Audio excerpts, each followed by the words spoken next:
आज हम working capital क्या होता है और factors affecting working capital requirement पूरा समझेंगे। मैं आपको 10 से 15 एग्जांपल बताऊंगा, पूरा का पूरा कंसेप्ट क्लियर कर दूंगा। Now let us take one example working capital के लिए। सपोजिटली आपने एक स्टार्टअप सोचा, ठीक है, स्टार्टअप है आपका, आपको जिम ओपन करना है, ठीक है।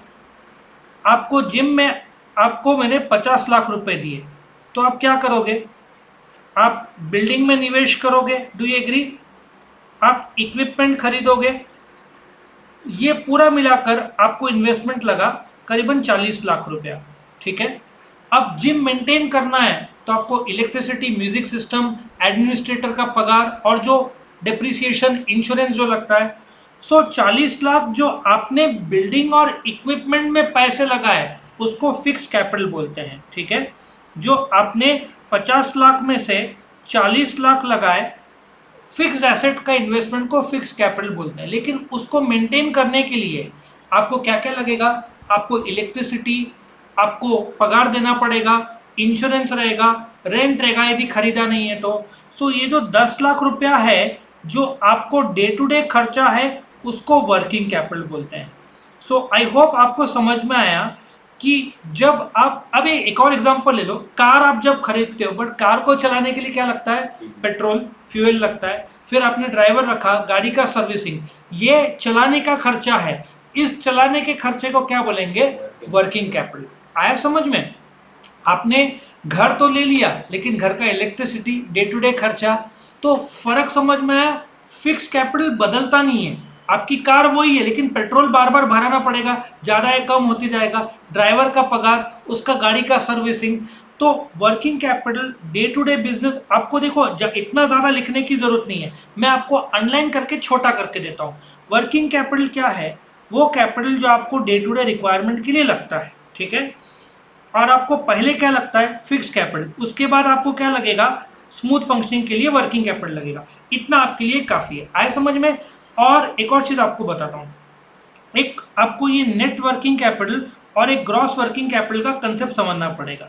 Now let us take one example. आपका करंट एसेट, करंट एसेट क्या है? जो एक साल के अंदर कैश में कन्वर्ट हो जाता है। Example, cash, bank, stock, debtors, prepaid, short term investment, और मैं उसमें से करंट लायबिलिटी माइनस करूं, ठीक है। Let us take one example. Current asset आपका है 10,000 रुपया, आपका करंट लायबिलिटीज है 6,000 रुपया, तो कितना बचा?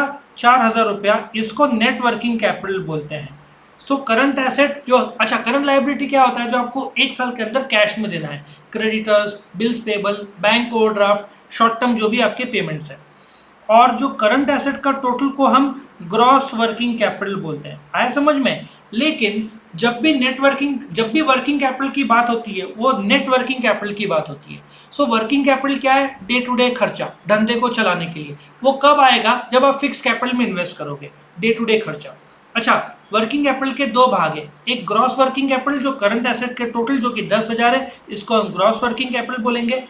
लॉजिक क्या है? मुझे करंट एसेट 10,000 का स्टॉक खरीदना पड़ेगा, लोड आएगा, लेकिन मुझे सामने वाले ने बोला 6,000 अगले महीने दो, तो अभी मुझे 4,000 का बंदोबस्त करना पड़ेगा। ये अभी का लोड है, इसलिए इसको नेट वर्किंग कैपिटल बोलते हैं और इसलिए डे टू डे खर्चा है। फर्क समझ में आया आपको? जब हम ग्रॉस, और ये देखो इधर gross working capital, it is nothing but total of current asset, उसको क्या बोलेंगे? Gross working capital. और करंट एसेट में से आपने करंट लायबिलिटी माइनस किया तो क्या बोलेंगे?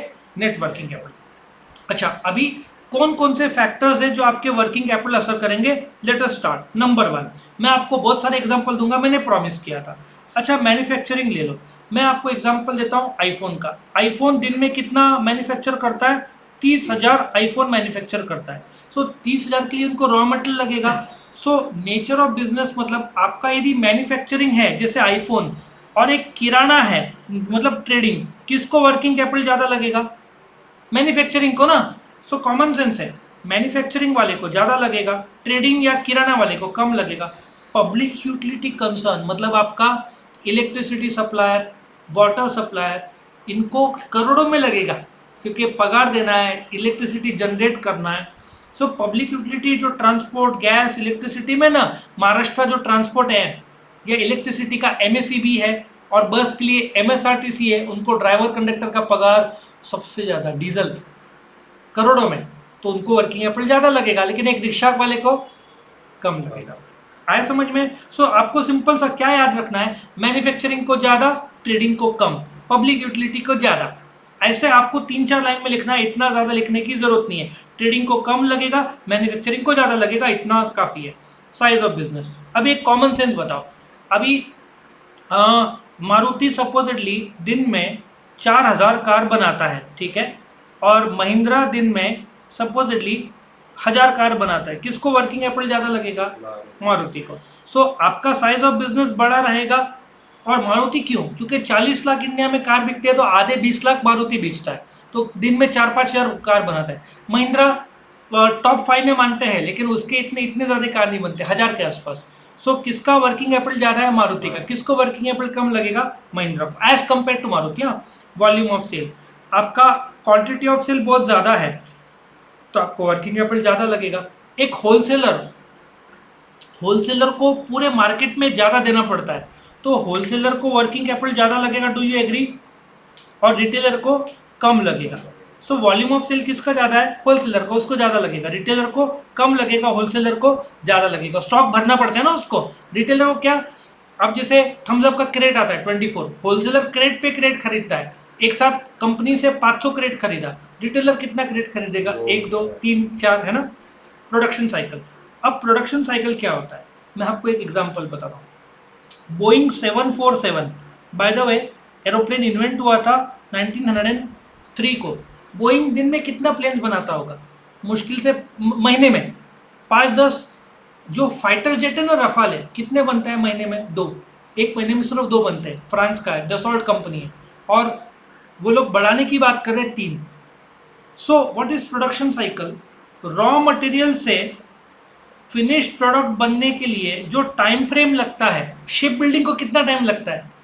6 महीना, 1 साल।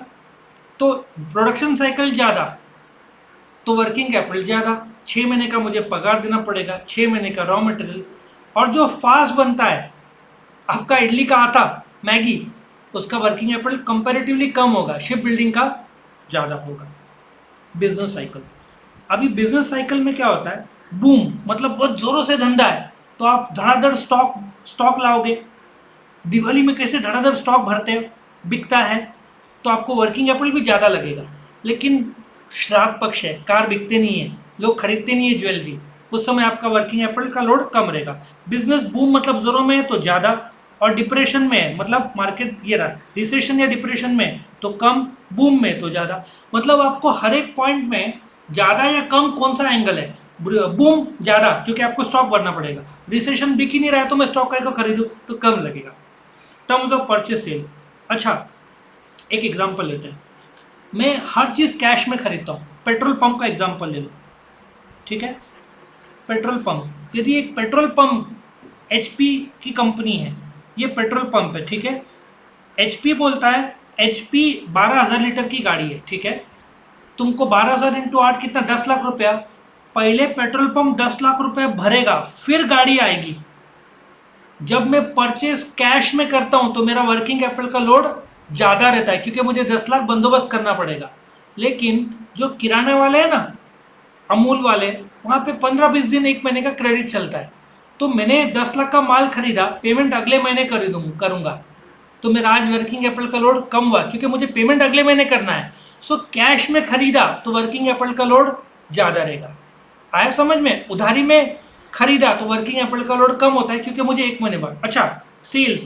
होटल वाले को क्यों फिनेंशियल प्रॉब्लम नहीं आता? क्योंकि वो लोग का कैश में डीलिंग है ना। मैंने गुड्स बेचा, लगेज कैश आया, तुरंत कैश आया, तो वर्किंग कैपिटल का लोड कम हुआ।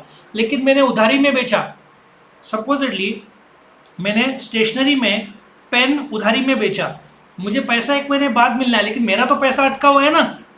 उधारी में मैं बेचूंगा तो वर्किंग कैपिटल का लोड ज़्यादा होगा, कैश में बेचूंगा तो कम होगा, क्योंकि तुरंत कैश मिलता है। Credit control. यदि आपने उधारी बेचते समय ज़्यादा दे दिया तो आपका वर्किंग कैपिटल का लोड बढ़ जाएगा। बहुत अच्छे कंपनीज इसके वजह से बंद हुए। ज़रूरत से ज़्यादा समय के लिए उधारी दिया, सामने वाले ने डिले किया, आपको पैसा चाहिए, आपको मिला नहीं, आपका कंपनी बंद हो गया। सो आपका क्रेडिट कंट्रोल नहीं रहा, आपने उधारी ज़्यादा दे दिया तो आपका वर्किंग कैपिटल का लोड बहुत बढ़ता है, क्योंकि अभी क्रॉम्पटन ग्रीव्स को आप बेच रहे हो, उन्होंने 4 महीने बाद पेमेंट किया, तो 4 महीने तो आपका पैसा अटक गया ना। नेक्स्ट, ग्रोथ और एक्सपेंशन। अभी इसका ले लो, मारुति ले लो।